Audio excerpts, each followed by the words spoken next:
देखो दूसरा सवाल दिया हुआ है कि निम्न स्थितियों को द्विघात समीकरण के रूप में निरूपित कीजिए। तो पहले तो द्विघात समीकरण में निरूपित करना है, केवल इनमें द्विघात समीकरण बनानी है, आगे आपको सवाल सरल नहीं करना है, केवल द्विघात समीकरण बनानी है। तो देखो पहला सवाल दिया हुआ है कि एक आयताकार भूखंड का क्षेत्रफल दिया हुआ है 528 मीटर स्क्वायर है।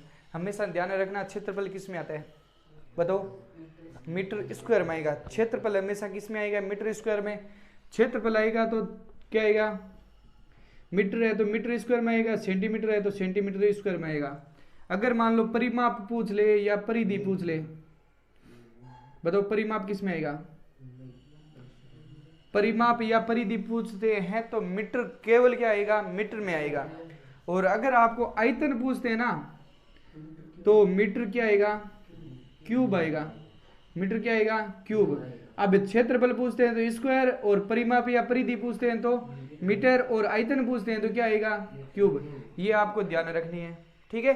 अब इसमें प्रश्न में क्या दिया हुआ है कि भूखंड का क्षेत्रफल कितना, 528 मीटर स्क्वायर, क्या दिया हुआ है, क्षेत्रफल, इसलिए मीटर स्क्वायर है। क्षेत्र की लंबाई मीटरों में दी हुई है, चौड़ाई के दुगने से एक अधिक है, तो हमें भूखंड की लंबाई और चौड़ाई आपको क्या करनी है, ज्ञात। बताओ एक आयताकार भूखंड दिया हुआ है, ठीक है, तो आयताकार भूखंड का क्षेत्रफल दिया हुआ है, तो लंबाई और चौड़ाई क्या करनी है आपको, ज्ञात करने के लिए आपको द्विघात समीकरण बनानी है। तो द्विघात समीकरण बनानी है तो ये एक मान लो आयत है, ये क्या मान लो, एक आयत है, ठीक है। आयत में आमने सामने की भुजा क्या होती है, बराबर, प्रत्येक कोण 90 डिग्री का होता है, ठीक है। तो इसमें देखो इसका क्षेत्रफल दिया हुआ है, क्षेत्रफल कौन सा होता है, क्षेत्रफल किसको क्या बोलते हैं, किसको बोलते हैं, किसी भी बंद आकृति के द्वारा, किसी भी बंद आकृति के द्वारा घेरे गए स्थान को उसका क्या कहते हैं, क्षेत्रफल। मान लो ये दीवार है, इस दीवार पर बोर्ड लगाया हुआ है, तो ये इस दीवार का क्या कर रहे हैं, क्षेत्रफल घेर रहे हैं, क्षेत्रफल घेर रहे हैं, तो वो उसका क्या आएगा, क्षेत्रफल। परिमाप किसको बोलते हैं, किसी भी बंद आकृति के चारों ओर के माप का योगफल उसका क्या होता है, परिमाप। अब इसमें आपको दिया हुआ है क्षेत्रफल, क्षेत्रफल बताओ इसके अंदर वाला भाग कितना दिया हुआ है, 528 मीटर दिया हुआ है स्क्वायर, ठीक है, 528 मीटर स्क्वायर क्षेत्रफल दिया हुआ है। अब देखो इसमें प्रश्न में क्या क्या चीज दी हुई है, देखो क्षेत्र की लंबाई प्रश्न में दी हुई है, लंबाई चौड़ाई के दुगने से एक अधिक है, चौड़ाई के दुगने से एक अधिक है कौन, लंबाई। तो लंबाई प्रश्न में दी हुई है, तो आपको लंबाई है वो तो आपको दी हुई है, चौड़ाई बताओ क्या मानोगे, चौड़ाई नहीं दी हुई है तो क्या मानी, x। तो बताओ लंबाई चौड़ाई के दुगने, चौड़ाई का दुगना कितना, 2x, चौड़ाई के दुगने से एक अधिक प्लस एक, ये लंबाई है आपके। तो बताओ वापिस प्रश्न में मानना है तो क्या मानेंगे, माना कि ये क्या दिया हुआ है, एक आयताकार भूखंड दिया हुआ है, तो या ले लो आयत की चौड़ाई बताओ कितनी है, माना कि आयत की चौड़ाई x है, तो लंबाई बताओ कितनी हो जाएगी, लंबाई क्या दी हुई है प्रश्न में, चौड़ाई के दुगने, चौड़ाई कितनी x का दुगना 2x, चौड़ाई के दुगने से एक अधिक प्लस एक अधिक कर दो, ठीक है। तो ये लंबाई आ गई, ये लंबाई आ गई, ये चौड़ाई आ गई, ठीक है। और प्रश्न में क्षेत्रफल आपको दिया हुआ है, तो ले लो आयताकार भूखंड का क्षेत्रफल क्या दिया हुआ है, आयताकार भूखंड का क्षेत्रफल बताओ कितना दिया हुआ है, 528 मीटर स्क्वायर, ये क्षेत्रफल है। तो आयत का क्षेत्रफल बताओ क्या होता है, लंबाई इंटू चौड़ाई बराबर क्या है, 528। बताओ लंबाई क्या दी हुई है प्रश्न में, 2x प्लस 1, ये तो लंबाई है। बताओ इंटू चौड़ाई कितनी है, x बराबर 528। इसको सरल करना है, द्विघात समीकरण बनानी है, तो इस x को इन दोनों से क्या करनी है, x को 2x से गुणा करो, 2x स्क्वायर, x को 1 से गुणा करो, प्लस का x लिख दो या 1x लिख दो, कोई फर्क पड़ेगा क्या। अब इस मान को कहाँ ले आओ, तो माइनस के 500, बताओ द्विघात समीकरण बन गई क्या, क्या क्या दिया प्रश्न में, निम्न स्थितियों को द्विघात समीकरण के रूप में निरूपित कीजिए। बन गई द्विघात समीकरण, यही इसका क्या है आंसर। आगे समझ में। देखो दूसरा क्वेश्चन, दूसरे का दूसरा क्या दिए हुए, दो क्रमागत धनात्मक पूर्णांकों का गुणनफल 306 है, हमें पूर्णांकों को क्या करना है, ज्ञात करना है। तो पहले तो सवाल में पढ़ो क्या क्या चीज दी हुई है। तो पहले तो देखो पूर्णांकों, अब पूर्णांकों कौन से होते हैं, पूर्णांक कौन से होते हैं, पूर्णांक कौन से होते हैं बताओ। पूर्णांक होते हैं जीरो के दाएं और बाएं दोनों ओर चलती है उस संख्या को क्या कहते हैं, पूर्णांक संख्या। इधर बताओ संख्या कौन सी होती है, माइनस की, माइनस की संख्या को क्या बोलते हैं, ऋणात्मक। और इधर प्लस की संख्या होती है उसे धनात्मक संख्या बोलते हैं। जीरो ना तो प्लस का होता है ना ही माइनस का होता है, जीरो ना तो प्लस का होता है ना ही माइनस का होता है। आगे समझ में। अब ये माइनस की संख्या है और ये प्लस की संख्या है, प्लस की संख्या को धनात्मक बोलते हैं, माइनस की संख्या को ऋणात्मक बोलते हैं। पूर्णांक समझ में आ गया क्या चीज है, ठीक है। प्रश्न क्या कह रहा है, क्या लेना है, धनात्मक। तो संख्या कौन सी लेनी है, प्लस वाली। क्या लेनी है, प्लस वाली, कोई भी संख्या हो सकती है। अब प्रश्न में दिया हुआ दो क्रमागत, क्रमागत क्या होता है, क्रम के अनुसार, क्रम के अनुसार 1 2 3 4 5 6 दो ऐसी संख्या लो कि दोनों क्रम के अनुसार होनी चाहिए, 11 12 15 16 कोई भी संख्या हो सकती है। तो मैं एक बार मान लूं कि 21 और 22 ले लिया, क्या ले लिया, 21 22 मानना है, ठीक है। मानना है कि 21 और 22 ले लिया। तो बताओ 21 है वो तो 21 का 21 ही है। बताओ इस 21 में कितने जोड़े कि 22 आ गए, तो 21 में ये कितने जोड़े कि 22 आ जाए, एक जोड़ने पर 22 आता है, ठीक है। अगर मैं 21 को मान लो x है, 21 क्या है x है, तो बताओ एक अगली संख्या क्या बनेगी, x प्लस 1। अब अगर मान लो यहां पर कोई और संख्या लें कि यहां पर मान लो 40 है, अगली कौन सी संख्या होगी 41। अगर मैं यहां पर 40 को x मानूं तो अगली संख्या कौन सी होगी, x प्लस 1। आगे समझ में। ये दो क्रमागत धनात्मक पूर्णांक संख्या है और उनको गुणा करने पर 306 आ रहे हैं। तो पहले तो संख्या लो, बताओ। माना कि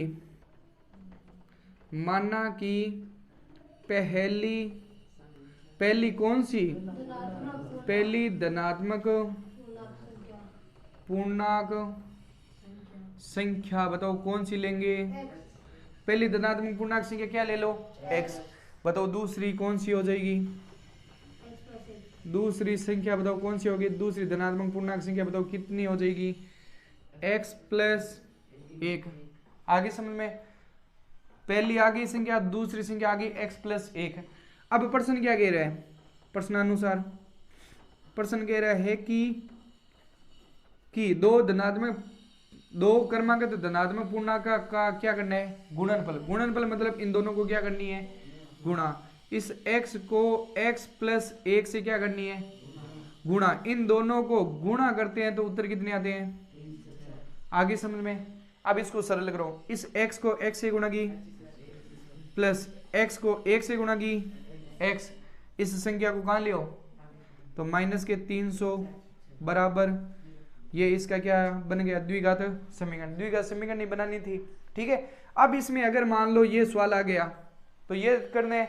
अगर मान लो यहां पर दो क्रमागत धनात्मक पूर्णांकों का गुणनफल आ गया, अगर यहां पर आ जाए कि दो क्रमागत विषम धनात्मक पूर्णांक संख्या लो, विषम आ जाए या सम आ जाए, तब क्या करोगे। दो क्रमागत संख्या लेनी है लेकिन विषम लेनी है, तो आप क्या करोगे, विषम और सम। देखो सम और विषम आता है तो दोनों में नियम मैं बता देता हूं, सम और विषम दोनों में संख्या कौन सी आएगी। अगर मैं पहले विषम का बता रहा हूं तो बताओ विषम कौन सी संख्या होती है, 1 3 5 7 9 11 13, वो सारी विषम है। तो मतलब एक बड़ी संख्या ले लो, 11 और 13 ले लिया, 11 और 13। बताओ 11 तो खुद दिया ही है, 13 में बताओ 11 में कितने जोड़े की 13 आ जाए, 11 में कितने जोड़े 2, 13 आएंगे। बताओ अगर मैं 11 को x मानूं तो दूसरी संख्या क्या होगी x प्लस 2। बताओ पहली संख्या x, दूसरी संख्या x प्लस 2, लेकिन होनी कौन सी चाहिए क्रमागत। ध्यान रखना कौन सी संख्या होनी चाहिए क्रमागत। अगर मान लो यहाँ पर इसमें नहीं समझ में आए तो यहाँ पर 21 और क्या ले लो 23, 22 नहीं लेना है, विषम संख्या लेनी है। ठीक है 21 और 23। अगर 21 का तो 21 दिया हुआ है, 23 में बताओ 21 में कितने जोड़ो 2, तो 23 आता है। अगर 21 को मैं x मानूं तो x प्लस क्या मानेंगे पहली संख्या x, दूसरी संख्या x प्लस।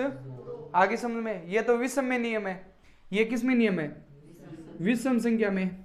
अगर सम संख्या आ जाए तब बताओ क्या करोगे। मान लो 10 और 12 ले लो, कितने ले लो 10 12, क्या ले लिया 10 और 12, तो 10 बताओ 10 का तो 10 दिया हुआ ही है। बताओ इसमें क्या करेंगे 10 में कितने जोड़े कि 12 आ जाए 2। अगर मैं 10 को क्या मानूं x, तो बताओ x प्लस क्या आएगा, सम और विषम में सेम ही नियम लगेगा। ठीक है सम में पहली संख्या x, दूसरी संख्या x प्लस, और विषम में विषम में ये संख्या होगी, सम में भी x प्लस 2, पहली संख्या को x, दूसरी संख्या को x प्लस 2। अगर मान लो कह दे कि गुणा करने पर कोई दूसरी संख्या आ रही है, तो गुणा करने पर कोई भी दूसरी संख्या बोल दे तो सवाल नहीं कर सकते क्या आप, कर सकते हो ना अब। लेकिन क्रमागत और पूर्णांक संख्या पूछे तो पहली संख्या x, दूसरी संख्या x प्लस 1। आगे समझ में इस प्रकार लेना आपको। देखो तीसरा क्वेश्चन है, क्या दिया हुआ है कि रोहन की माँ उससे 26 वर्ष बड़ी है। किस से बड़ी है, रोहन से बड़ी है उसकी माँ। ठीक है अब रोहन को बड़ा मत कर देना, क्यों, क्योंकि रोहन इस माँ का क्या है बेटा है, पुत्र है। तो रोहन की माँ उससे 26 वर्ष बड़ी है, रोहन को बड़ा मत कर देना 26 वर्ष। रोहन की माँ बड़ी है 26 वर्ष, किससे, रोहन से। ठीक है और उनकी आयु वर्षों में दी हुई है का गुणनफल अब से 3 वर्ष पश्चात। तो अब से कितने वर्ष पश्चात, 3 वर्ष पश्चात 360 हो जाएगी। हमें रोहन की वर्तमान आयु क्या करनी है ज्ञात। तो पहले तो प्रश्न में क्या दिया हुआ है वो चीज मान लो। तो बताओ माना कि हल ज्ञात करना है। बताओ हल, माना कि रोहन की आयु बताओ कितनी है, रोहन की आयु कितनी x वर्ष। तो लिख दो x वर्ष, लिख दो यहाँ पर, ये लो x वर्ष। ठीक है रोहन की आयु कितनी है x वर्ष। तो रोहन की माँ की आयु, माँ की आयु बताओ कितनी हो जाएगी x। रोहन की आयु से 26 वर्ष बड़ी है, तो बड़ी है तो मतलब जोड़ना है प्लस 26 वर्ष। ठीक है आगे समझ में। अब ये प्रश्न में एक लाइन पूरी हो गई। अब आगे बढ़ो, क्या दिया हुआ है कि उनकी आयु का गुणनफल, उन दोनों की आयु का क्या करना है गुणनफल करना है। लेकिन अब से मतलब अभी से, अभी जो आयु है उससे कितने वर्ष, 3 वर्ष। 3 वर्ष क्या दिया हुआ है पश्चात। तो पहले 3 वर्ष पश्चात मतलब आगे, तो 3 साल बाद में पश्चात आए तब आपको क्या करना है जोड़ना है। तो बताओ 3 वर्ष बाद में आयु कितनी हो जाएगी दोनों की। तो लिखना है 3 वर्ष पश्चात किसकी आयु, रोहन की आयु। बताओ वर्तमान थोड़ी रहेगी आयु, रोहन की पश्चात वर्तमान आयु। तो ये x दी हुई है, अब x में कितने जोड़ने हैं 3 साल का बड़ा हो गया, तो x प्लस 3 वर्ष। ठीक है अब रोहन बड़ा हो रहा है तो रोहन की माँ भी बड़ी होगी। तो लो माँ की आयु 3 साल बड़ी हो जाएगी। तो बताओ x प्लस 26 दिया हुआ है, तो 3 साल और बड़े हो जाएंगे तो प्लस 3। तो x प्लस 26 और 3 कितने हो जाएंगे 29। रोहन की माँ की आयु कितनी होगी x प्लस 29 और रोहन की आयु कितनी होगी x प्लस 3। अब प्रश्न क्या कह रहा है, इसमें पहले गुणनफल दिया हुआ है। प्रश्न में पहले क्या दिया हुआ है गुणनफल। आपको कंफ्यूज करने के लिए ये गुणनफल पहले दे दिया, बाद में लिखा हुआ है अब से 3 वर्ष पश्चात 360 हो जाएगी। आगे समझ में।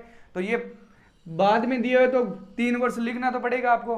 अब प्रश्न क्या कह रहे हैं, लिख दो प्रश्नानुसार। प्रश्नानुसार प्रश्न कह रहा है कि दोनों का क्या करने पर गुणनफल, 3 वर्ष बाद में जो आयु आएगी उनका क्या करना आपको गुणनफल, इन दोनों को क्या कर दो गुणा। तो x + 3 और x + 29, ये मत लो 26 नहीं लेना है, 29 ले लो, बराबर क्या आएगा 360। आगे समझ में, सरल करो। x को इन दोनों से गुणा, 3 को भी इन दोनों से क्या करनी है, तो x को x + 29 से गुणा करनी है और प्लस के 3 को x + 29 से क्या करनी है, बराबर 360। ठीक है, अब सरल करो। x को x से गुणा की, प्लस 29 को x से गुणा की, 29x, 3 को x से गुणा करो प्लस का, और प्लस 29 को 3 से गुणा की, 29 87 बराबर 360। संख्या को कहाँ लियो आगे, सरल करो। x² का मान दिया हुआ क्या और नहीं दिया हुआ, तो x², ये लो ये या का क्या लगाना है चिन्ह आपको। ठीक है, 29 और 3 कितने हो जाएंगे, प्लस के 32x, और प्लस के कितने दिए हुए और माइनस के 300 बराबर 0, सारे मान आगे लेकर आने। अब क्या बचा है, x² + 32x, 87 में से 360 घटाने हैं, तो 360 - 87 घटा लो, 10 में से 7 गए 3, यहाँ पर कितने 5, 5 में से 8 जाते नहीं, 15 में से 8 घटाओ कितने बचेंगे 7, और यहाँ पर 273, तो 273 बताओ किसके आएंगे, क्यों, क्योंकि बड़ी संख्या किसकी है, बराबर 0, ये इसका क्या आएगा। आगे समझ में, देखो दूसरे का चौथा क्वेश्चन, एक रेलगाड़ी 480 किलोमीटर की दूरी समान चाल से तय करती है। ठीक है, यदि इसकी चाल 8 किलोमीटर प्रति घंटा कम होती तो वह उसी दूरी को तय करने में 3 घंटे अधिक लेती है, तो हमें रेलगाड़ी की क्या ज्ञात करनी है, आपको चाल ज्ञात करनी है। तो ठीक है, अब इसमें देखो एक रेलगाड़ी की क्या दी हुई है, 480 किलोमीटर की दूरी समान चाल से ज्ञात करती है। समान चाल से क्या करती है रेलगाड़ी चलती है, अगर मान लो 60 किलोमीटर, एक बार एग्जांपल मैं दे रहा हूँ कि 60 किलोमीटर प्रति घंटा की रफ्तार से रेलगाड़ी चल रही है, या 100 किलोमीटर प्रति घंटा की, मान लो एक बार 60 किलोमीटर प्रति घंटा की रफ्तार से रेलगाड़ी चल रही है। ठीक है, 1 घंटे में 60 किलोमीटर निकालती है। ठीक है, अब यदि इसकी चाल में क्या हो गया, चाल 8 किलोमीटर प्रति घंटा कम होती है, तो 8 किलोमीटर प्रति घंटा मतलब कम हो गई, तो 60 की कितनी हो जाएगी, 52 किलोमीटर प्रति घंटा। कमी होने पर समय क्या लगेगा, अधिक लगेगा, तो इसमें दिया हुआ है कि 3 घंटे अधिक लेती है समय, कितनी दूरी को तय करने में, 480 किमी की दूरी तय करने में 3 घंटे अधिक ले लेती है। तो हमें रेलगाड़ी की क्या ज्ञात करनी है, चाल। 60 दी हुई है तो 8 क्या कर दो, इसमें कम कर दो, तो कितनी हो जाएगी, 52 किलोमीटर प्रति घंटा। ठीक है, अब इसमें आपको मैंने बताया था कि दूरी, तो रेलगाड़ी की दूरी बताओ कितनी है, एक रेलगाड़ी 480 किलोमीटर की दूरी समान चाल से तय करती है। तो बताओ हल करेंगे इसका, तो क्या ज्ञात करेंगे, माना कि पहले तो कुल दूरी दी हुई है आपको, दूरी बताओ कितनी दी हुई है, कुल दूरी बताओ कितनी है, कुल दूरी दी हुई है 480 किलोमीटर प्रति घंटा, वो तो क्या है चाल होती है, ये केवल दूरी दी हुई है 480 किलोमीटर। ठीक है, अब इसमें समान चाल से तय करती है, मतलब चाल क्या है इसमें, समान चाल दी हुई है क्या, नहीं दी हुई है, तो माना कि चाल बराबर क्या हो जाएगी, समान चाल दी हुई है, इसमें क्या दी हुई है, समान चाल। बताओ क्या मान लो, x किलोमीटर प्रति घंटा, प्रश्न में दिया हुआ है कि चाल कितनी दी हुई है, नहीं दी हुई है, तो क्या मानेंगे, x किलोमीटर प्रति घंटा।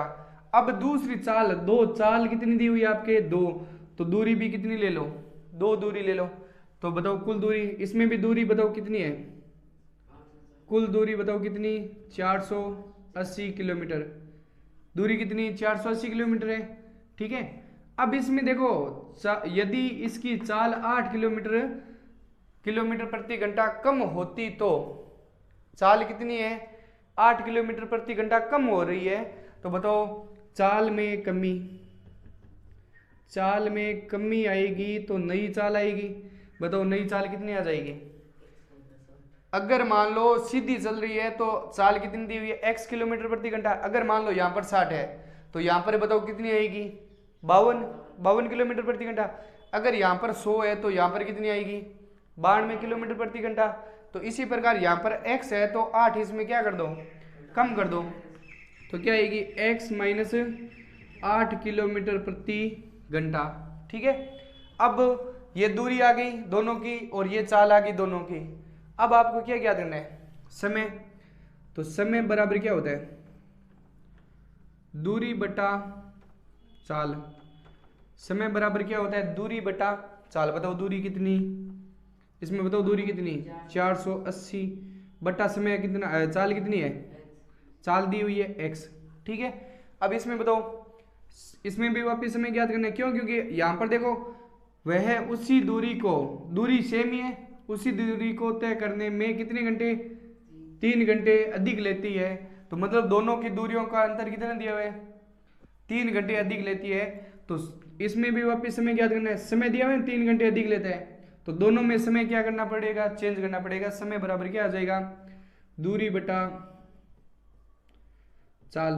बताओ दूरी कितनी? 480 बटा x माइनस 8।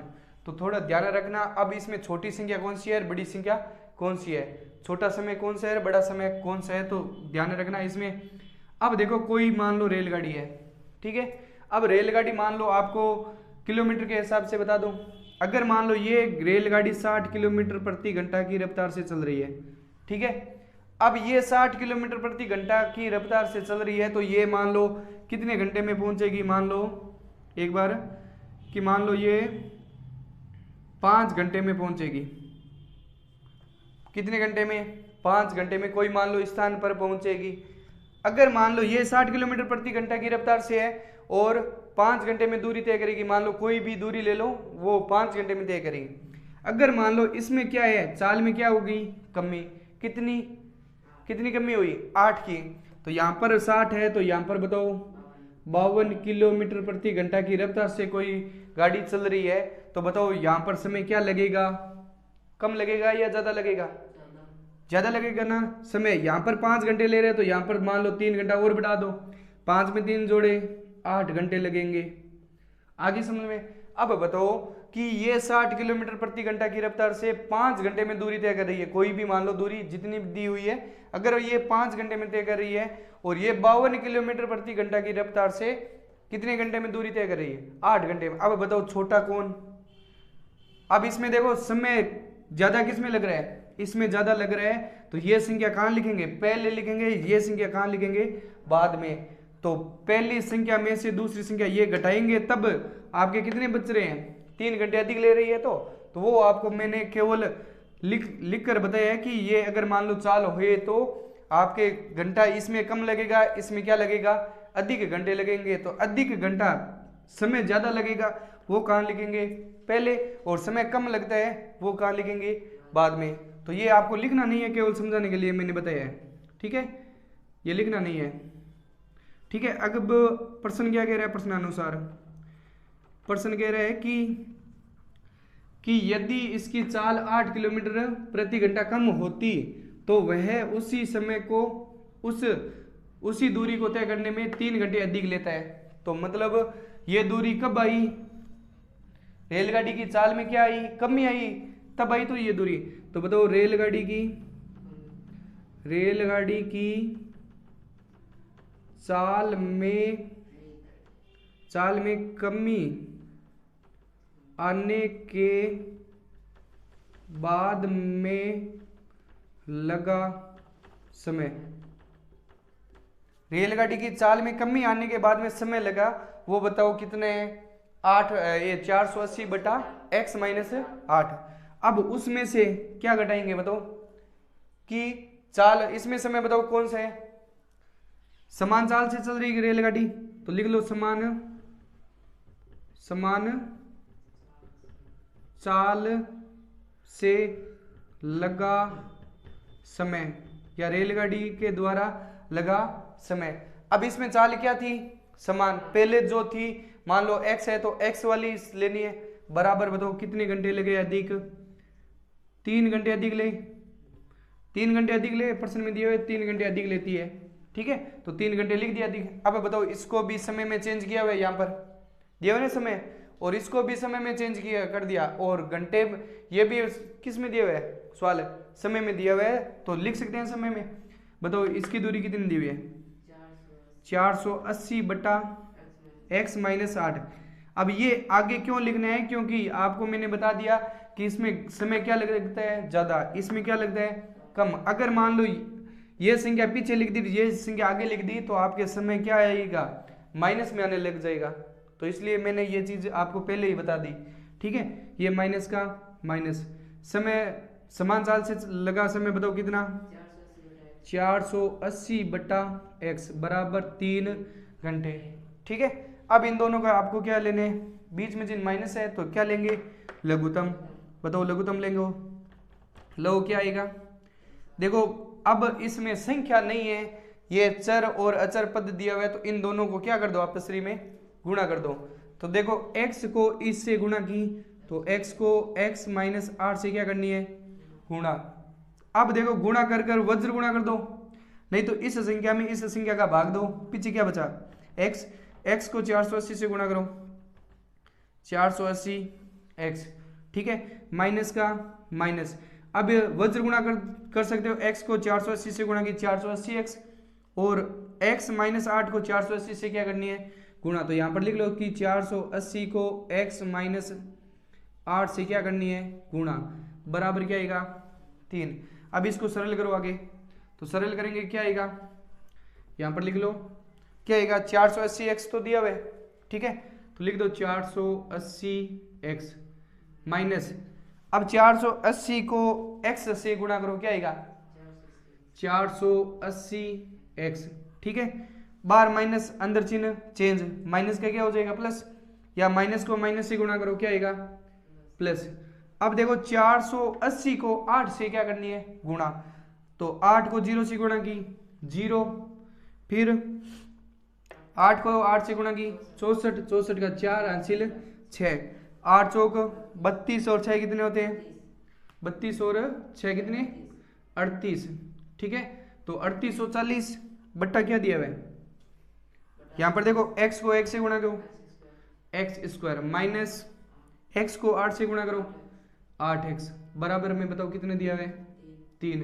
अब इसको सरल करो, ये संख्या बताओ किसकी, और ये संख्या, तो 480 में से 480 घटाई क्या बचे 0, 0 लिखने की जरूरत नहीं है, पीछे क्या बचाए 3840, 3840 बटा x स्क्वायर माइनस 8x बराबर क्या दिया हुआ है 3। यहाँ पर कोई संख्या नहीं है तो 1 ले लो, और कौन सी गुणा, वज्र गुणा, लिख दो यहाँ पर वज्र गुणा करने पर, तो कर दो इनकी वज्र गुणा, तो 3 को इन दोनों से गुणा करनी है, तो 3 into x square minus 8x, और बराबर का क्या दिया है 3840, गुणा कर दो, 3 को एक्स स्क्वायर से गुणा करो, 3x स्क्वायर माइनस 8 3 24x, और ये संख्या कहाँ लियो, बराबर के आगे, तो माइनस के क्या आ जाएगा 3840 बराबर 0। ये बताओ द्विघात समीकरण बन गई। तो केवल इसमें क्या करना है, द्विघात समीकरण के रूप में निरूपित कीजिए। अगर मान लो आपको आगे सवाल करना है तो 3 का भाग देकर आप क्या कर सकते हो, आगे सवाल कर सकते हो। ये इसका क्या है आंसर, द्विघात समीकरण के रूप में क्या करना है, इसको निरूपित करना है केवल।